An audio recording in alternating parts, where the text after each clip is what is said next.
안녕하세요. 원전 우전입니다. 네, 오늘은 제10장 구원의 기회를 결코 미루지 않는다에 대해 이야기할 것입니다. 어느덧 이 책의 마지막 챕터입니다.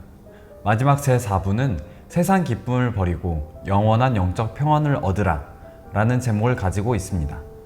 영원한 영적 평안을 얻기 위해 구원의 기회를 미루지 말 것을 10장을 통해서 말하고 있는데, 이번 시간 가장 중요한 키워드는 될 뻔했다 입니다. 저자는 무엇이 될 뻔하다 마는 것이 얼마나 위험한 것인지에 대해 이야기합니다. 사도행전 26장에 기록된 아그리빠 왕 앞에 선 바울의 변증을 통해 살펴보고 있는데, 본문을 함께 살펴보도록 하겠습니다. 사도행전 26장 22절에서 29절입니다. 하나님의 도우심을 받아 내가 오늘까지 서서 높고 낮은 사람 앞에서 증언하는 것은 선지자들과 모세가 반드시 되리라고 말한 것밖에 없으니, 곧 그리스도가 고난을 받으실 것과 죽은 자 가운데서 먼저 다시 살아나사 이스라엘과 이방인들에게 빛을 전하시리라 함이니이다 하니라. 바울이 이같이 변명하매 베스도가 크게 소리내어 이르되, 바울아, 내가 미쳤도다. 내 많은 학문이 너를 미치게 한다 하니, 바울이 이르되, 베스도 각하여, 내가 미친 것이 아니요 참되고 온전한 말을 하나이다. 왕께서는 이 일을 아시기로 내가 왕께 담대히 말하노니, 이 일에 하나라도 아시지 못함이 없는 줄 믿나이다. 이 일은 한쪽 구석에 성한 것이 아니니이다. 아그리빠 왕이여, 선지자를 믿으시나이까? 믿으시는 줄 아나이다. 아그리빠가 바울에게 이르되, 내가 적은 말로 나를 권하여 그리스도인이 되게 하려 하는도다. 바울이 이르되, 말이 적으나 많으나 당신뿐만 아니라 오늘 내 말을 듣는 모든 사람도 다 이렇게 결박된 것 외에는 나와 같이 되기를 하나님께 원하나이다 하니라. 아그리빠 왕 앞에서 복음을 증거하는 바울은 유대인들의 시기심과 원한 때문에 묶여 있습니다. 하늘의 사람이 땅의 사람들에게 둘러싸여 있습니다. 하늘의 사람은 땅의 사람들 앞에 서서 그의 신앙을 변증합니다. 바울의 당당하고 논리정연한 변증을 들은 아그리빠 왕은 크게 감동을 받았습니다. 바울은 기독교의 진리를 보여주는 강력한 증거를 그에게 제시하면서 그가 왜 그리스도를 받아들여야 하는지를 확실히 설명해 주었습니다. 바울의 변증이 끝났을 때 아그리빠는 내가 적은 말로 나를 권하여 그리스도인이 되게 하려 하는도다 라고 말했습니다. 여러 역본들이 이 구절을 여러 가지로 번역했지만 결국 그 의미는 동일합니다. 바울의 말에 깊은 감동을 느낀 아그리빠는 사도 바울 당신의 말이 나를 기독교로 개종시킬 뻔했소. 당신의 변증이 나의 마음을 바꾸어 놓을 뻔했소. 라는 뜻으로 말했던 것입니다. 이에 대한 바울의 대답은 이런 의미였을 것입니다. 왕이시여, 오늘 밤 하나님 앞에서 내가 소원하는 것은 당신과 여기 모인 모든 사람들이 그리스도인이 될 뻔하는 것이 아니라 정말로 그리스도인이 되는 것입니다.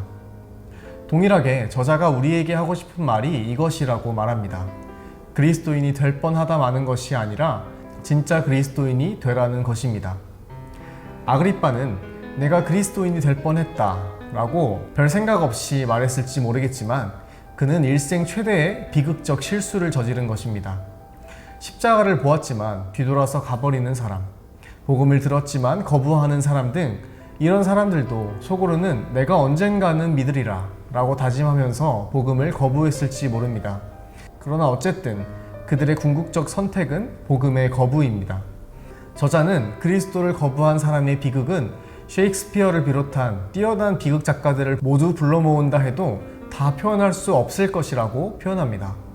아그리빠의 될 뻔했다 라는 말은 그의 미래를 송두리째 파괴하는 말이었습니다. 그는 바울에게 결코 적대적이지 않았습니다. 그의 말이 냉소적이지도 않았습니다.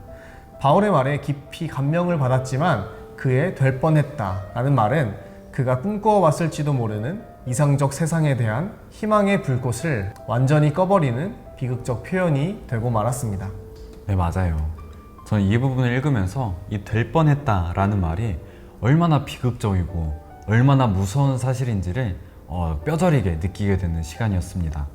이 사람들이 분명 그때 당시에 한 번 복음을 듣고 말았을지도 모르지만 계속해서 교회를 다니고 복음을 듣고 예수를 믿는다고 하면서 자신이 포기하지 못하는 그 사소한 문제들 하나하나 때문에 예수님을 받아들이고 믿는 것을 뒤로 미루고 이 될 뻔했다 라고 인생을 끝마치게 되는 것이 얼마나 무서운 사실인지 깨닫게 되더라고요. 그래서 저는 이제 말씀을 전하는 입장에 있는 사람으로서 또 앞으로 복음을 전하는 사람으로서 이런 사람들을 위해서 계속해서 기도하고 또 이들을 제대로 양육하고 성장하기 위해서 끊임없이 애쓰고 노력해야겠다는 생각이 많이 들더라고요. 네, 맞습니다. 모든 사람들은 살면서 한 번쯤은 다음과 같이 생각해 본 적이 있을 것입니다. 이 세상의 삶이 전부가 아니다. 그러면서 사후세계에 대한 다양한 모습을 상상하기도 하고 그것을 꿈꿉니다. 특히 인생의 어두운 시기가 찾아오거나 사랑하는 사람의 무덤 앞에 서게 됐을 때 이런 생각을 하게 될 것입니다. 하지만 안타깝게도 이런 생각이 그리스도를 찾는 노력으로 이어지지 않습니다. 아그리빠의 경우처럼 말입니다. 아그리빠도 삶의 어느 때에 혼자 조용히 정원에 앉아 밤하늘의 별을 보면서 이 세상 다음에 또 다른 세상이 올지 모른다 라는 생각에 잠겼을지도 모릅니다. 그러나 그가 결국 그리스도인이 될 뻔하다가 말아버린 마당에 이런 생각이 무슨 소용이 있을까요? 내가 그리스도인이 될 뻔했다 라고 그가 말하는 순간 영원을 향한 그의 갈망과 꿈은 우주 속으로 사라지고 말았습니다. 원장님은 가룟 유다라고 했을 때 네. 무엇이 떠오르시나요? 가룟 유다 하면 그 배신자라는 이미지가 좀 가장 먼저 떠오르는 것 같아요. 네, 맞습니다. 저희가 가룟 유다라고 했을 때 가장 먼저 떠오르는 이미지는 긍정적인 것이기보다 대부분 다 부정적인 것이 떠오르곤 합니다. 우리는 가룟 유다에 대해 묘사할 때 다소 과장하는 경향이 있는 것 같습니다.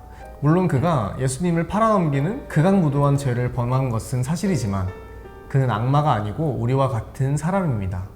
우리는 그를 인간으로서 모든 면에서 철두철미하게 악하였다고 생각하기 쉽지만 결코 그런 사람은 아니었을 것입니다. 만일 그가 평소에도 악하였다면 주변 사람들은 그가 예수님을 팔 것이라고 금방 의심했을 것입니다. 하지만 아무도 그를 의심하진 않았잖아요. 또한 그는 양심의 가책을 느낀 순간도 있었습니다. 은 30에 예수님을 팔아넘긴 후 그는 예수님이 정죄당하신 것을 보고 스스로 뉘우쳐 대제사장과 장로들에게 은 30냥을 도로 가져다 주었습니다. 그리고 양심의 가책을 이기지 못하고 나가서 스스로 목매어 죽었습니다. 그가 극악무도한 죄를 범한 것은 사실이지만 적어도 그는 후회하며 가책을 느낀 사람이었습니다. 그러나 중요한 것은 그가 가책을 느꼈다는 것이 아닙니다. 안타까운 것은 그가 성유다가 될 뻔했다는 것입니다. 그는 예수님을 믿는 신자가 될 뻔했습니다. 처음 그는 놀랍고 아름다운 일들을 행하고 가르치시는 예수님을 사랑했습니다. 그러나 결국 그는 사탄이 그를 유혹하도록 허락하여 성유다가 될 뻔했지만 가룟 유다가 되고 말았습니다. 가룟 유다도 회개했더라면 한순간에라도 예수의 신실한 종 유다라는 이름을 얻고 역사 속에서 성유다로 불렸을 것입니다. 그는 성유다가 될 뻔한 사람입니다. 네, 맞아요.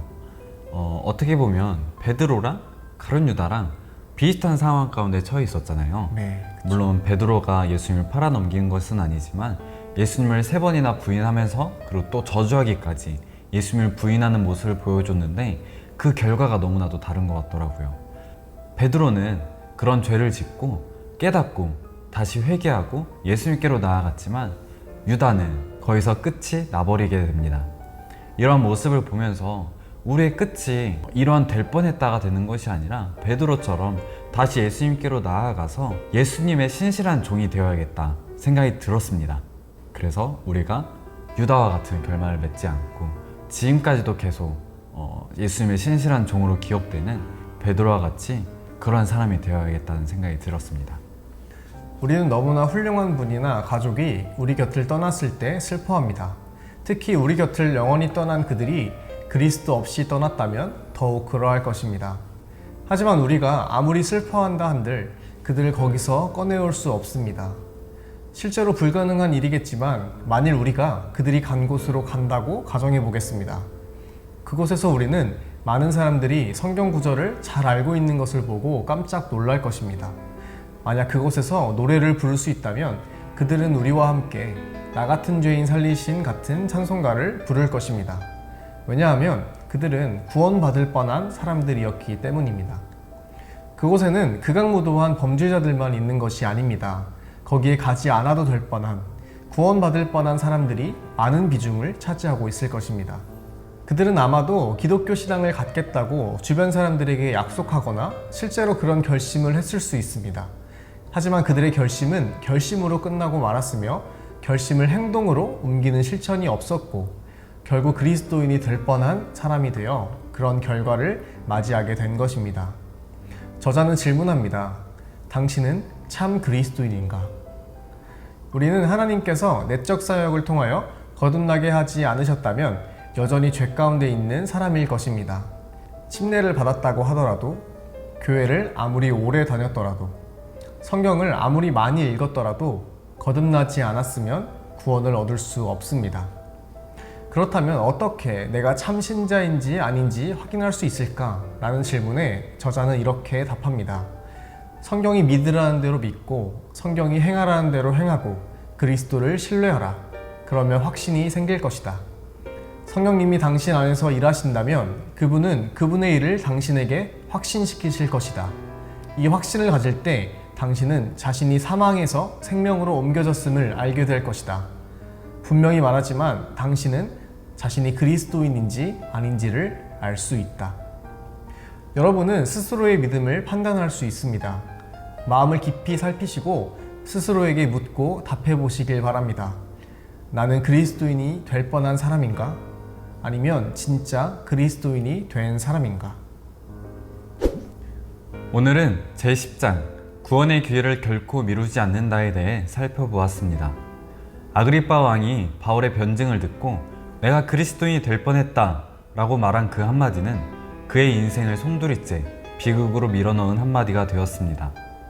우리 분당침례교회 공동체 모두는 그리스도인이 될 뻔한 사람이 아닌 그리스도인이 된 사람이 되길 간절히 소망합니다. 그리고 참 그리스도인이 되었다면 아직 그리스도를 알지 못하는 살았으나 죽은 사람들을 위해 기도하며 그들에게 복음을 전하는 성도님들 되시길 소망합니다.